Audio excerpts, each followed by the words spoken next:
As soon as his father walked in that night, Nwoye knew Ikemefuna had been killed. Something seemed to give way inside him, like the snapping of a tightened bulb.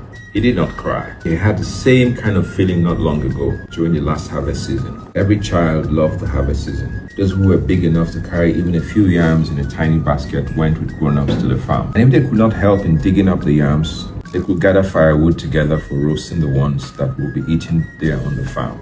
This roasted yam soaked in red palm oil and eaten in the open farm was sweeter than any meal at home.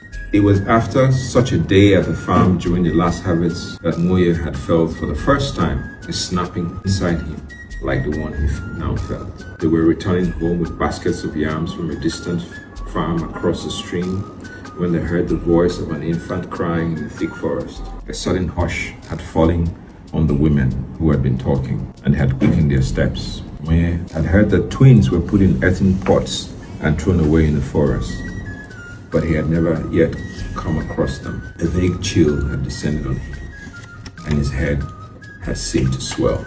Like a solitary walker at night who passes an evil spirit on the way, then something had given way inside him. It descended on him again, this feeling when his father walked in that night after killing Ikemefuna.